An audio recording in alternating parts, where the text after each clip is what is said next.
vais parler de la valeur à mettre sur l'ordinateur du laser. D'accord? Quand on fait une recherche bibliographique, nous avons beaucoup de résultats, mais qui sont métropie ou péropie, de quoi parle-t-on? D'accord, c'est bon. Alors, on va parler de la programmation eximère, bien sûr, mais on ne va pas parler ni de la technique opératoire, ni des profils d'ablation qui vont nécessiter beaucoup de temps, ni des précautions particulières à l'hypertropie fait le diagnostic interne. Et de qui parle-t-on? Bien sûr des hypermétropes axies. On ne va pas parler des hyperopes d'indice, ni des maladies associées à l'hyperopie comme l'ophtalmoplégie et autres. Les particularités de la découpe hyperopique, ça vous connaissez, il n'y a pas de photoablation centrale, ça c'est très important. La photoablation, elle est périphérique, bien sûr. La zone de traitement est large, donc nécessite un capot large. Le centrage est crucial, parce qu'il y a la notion de langue kappa qui est fréquente chez l'hyperope. Il n'y a pas de consensus sur les limites réfractives, mais on se limite pratiquement à plus 4, comme à d'autres jusqu'à plus 6. Comment est-ce qu'ils font pour les régressions? Et puis il y a les paramètres particuliers, l'âge, la capacité accommodative et les valeurs cibles. Ça, c'est trois éléments très importants. L'âge, l'accommodation et la valeur cible. Et puis, quand on recherche sur la bibliographie, c'est le désert. Dans tous les cas, c'est un véritable défi. Tout patient est un défi pour vous. Et les concepts de base. Pour la myopie, la bibliographie, quand elle est riche. Pour l'hyperopie, il n'y a pas beaucoup de gens, sauf il faudra tenir compte du fait qu'il faudra considérer au départ la Kmax, et non pas la Km, la Kmax, parce que l'ablation hyperopique augmente du quart du dioptre effectif sur la cornée.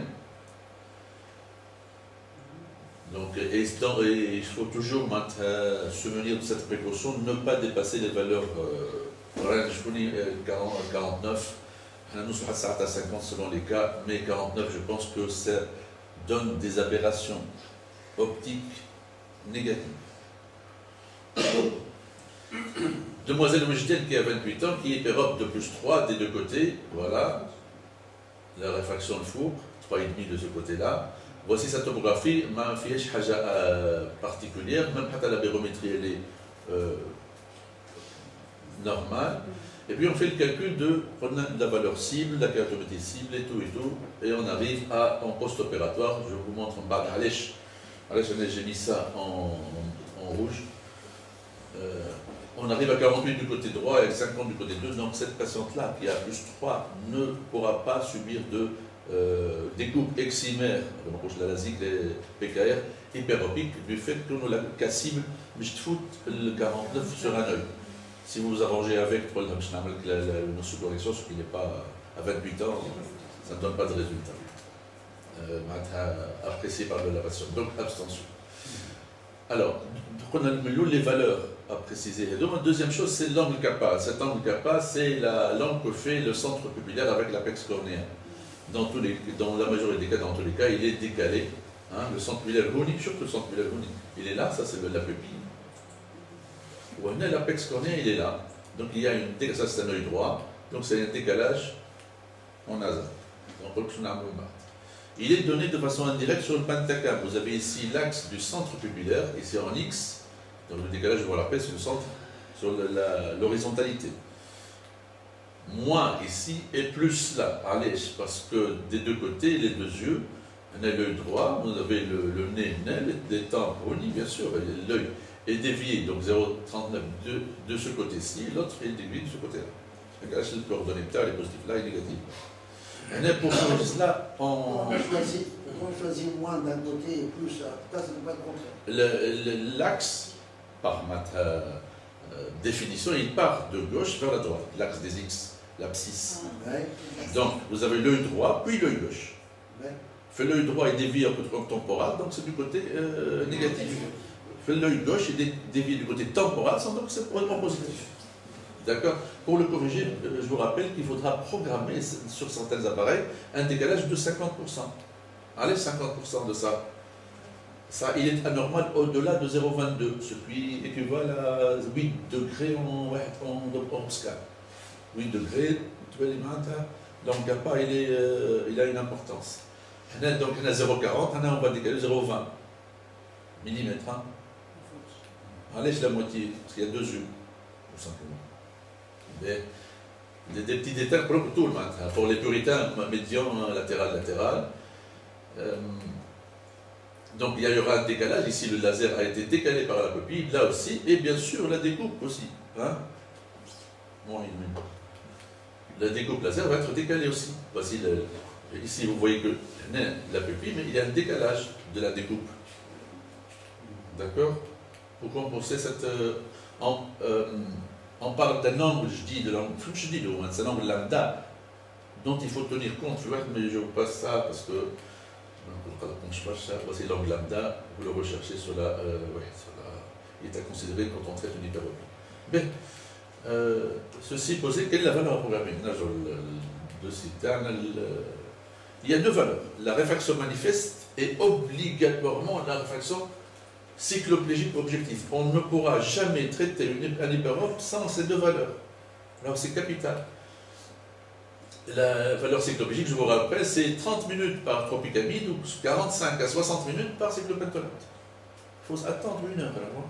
Et jusqu'à peu de grosseur. Mais 5 minutes. Mais c'est 45. Oui. Alors, et on calcule sa différence entre les deux. Cette différence, ce delta, est très important, c'est capital. Si c'est inférieur à 1, on va dire que les 2 valeurs sont les mêmes et on va traiter la fraction manifeste. Mais si la valeur est supérieure à 1 dioptrie, là, il faudra suivre des conditions, conduite spéciales. Je nomme les conduites spéciales. Il y a 2 méthodes. Il y a la méthode graduelle, qui est consommatrice de temps, d'argent et de patience, et il y a la méthode rapide. On a dit rapide. Donc, la méthode graduelle, elle est logique, elle est scientifique. Si ma méthode graduelle, je prescris la réfraction manifeste en lunettes, j'augmente du quart de delta tous les 2 à 3 mois.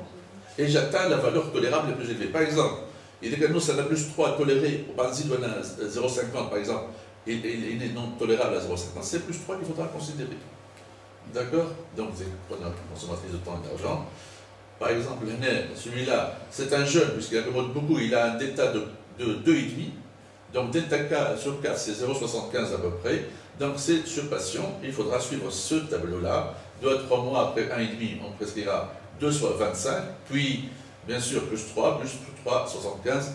C'est tout sans dépasser, bien sûr, la réfraction cycloplégique. Voilà, les deuxième exemple, là, je l'ai. Plus 4. C'est encore plus long. Mais entre nous, moi, je ne suis pas cette méthode. Je suis la méthode rapide. Je suis du verbe suivant. Alors, bon, elle est pratique si le patient habite loin, et c'est âge dépendant. Voici la conduite, c'est le tableau, la communication de texte, c'est ce tableau. Hein. Pour un patient de 20-30 ans, je ne pense pas que vous allez traiter en laser quelqu'un qui a moins de 20 ans. Hein. 20-30 ans, c'est réfraction manifeste plus 2 tiers de delta. 30 à 40 ans, c'est réfraction manifeste plus la moitié de delta. 40 à 50 ans, c'est les demandeurs encore de laser excimaire, planoscan, mishmat, presbylasing, réfraction cycloplégique. Et au-delà de 50 ans, il faut toujours se corriger. Si on a affaire à traiter, ça arrête parfois en post-opératoire. Donc c'est ce tableau. Il faut retenir ce tableau, c'est tout. Bien. Exemple. Nous sommes là, 30-40 ans. Voici la réfraction. Voilà. Plus 2, plus 4, qu'est-ce qu'on programme là? Plus 3. Ouais. Elle est battue. 25 ans, delta 3, le tiers c'est 1, on est là. 4. Elle est battue. Nous sommes là. Plus 4. C'est comme logique. Hein? Bien sûr, 4 plus 0,5, 4,5. C'est simple, non? Mais et s'il y a un astigmatisme associé, là, c'est pareil, on fait la même chose, mais on utilise l'astigmatisme manifeste et on agira sur la sphère. Donc, on traitera. Et on fait un LASIK obligatoirement. Atolgibre. Ça, c'est bien, ouais. Mais le cylindre doit être négatif. Mais, c'est un négatif, c'est-à-dire que nous avons plus 1, moins 1,90 en manifeste, et plus 3, voilà, de dioptrie, on va traiter ce moins 1 ou un delta, nous sommes de 2, delta sur 3 c'est 0,75, on donnera 1,75 moins 1,90. Voilà. Un autre exemple, plus 2 au plus 5, donc delta 3, delta sur 3 c'est une dioptrie, on rajoutera à 2, ça fera 1 plus 3 moins 1 à 45. Même chose pour cet exemple, alors là, plus 1,75 plus 1,75. C'est ça. On transpose. Hein? Ça fera plus 3,5 moins 1,75. On traitera les moins 1,75 bien sûr. Ou un delta c'est 2. Nous sommes là. Donc c'est une dioptrie. Donc on traitera plus 4,5 moins 1,75 à 100 degrés. C'est simple, non? Oui. J'ai un patient. L'expérience, enfin l'expérience, c'est un patient qui est venu me voir et il était sur l'ego en ce temps-là, dans l'article de la date, pas de topographe, hein, qui m'a dit on a juste fait le cabinet un écho B,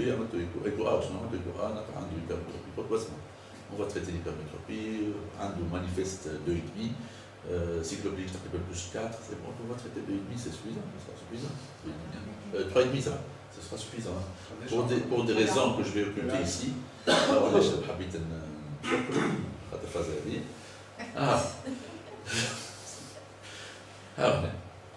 en 2000, il avait plus de 2,5, bon, il est venu me voir en 2004 pour se faire opérer, voilà. Et il passe de 3,75 à moins 1 le lendemain. Surtout le 30 octobre, le 3 novembre, ça reste 4 jours d'ailleurs, hein, il est aux anges. Mais,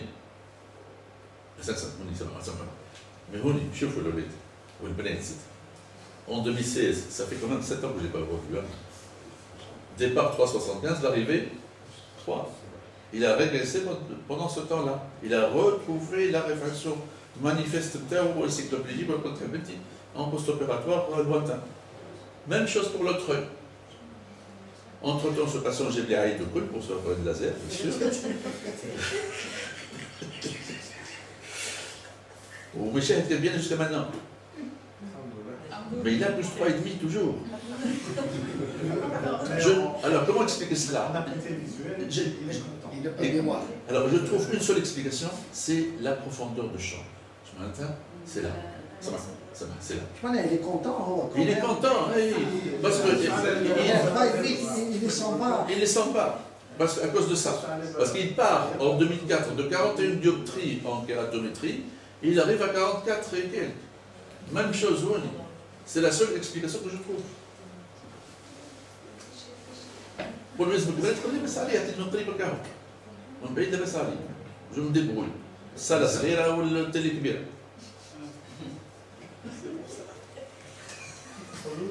C'est la solution.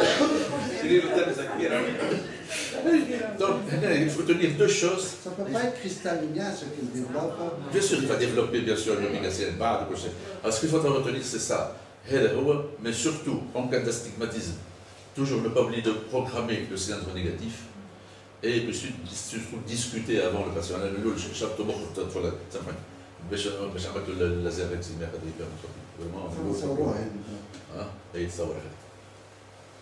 Voilà, je vous remercie.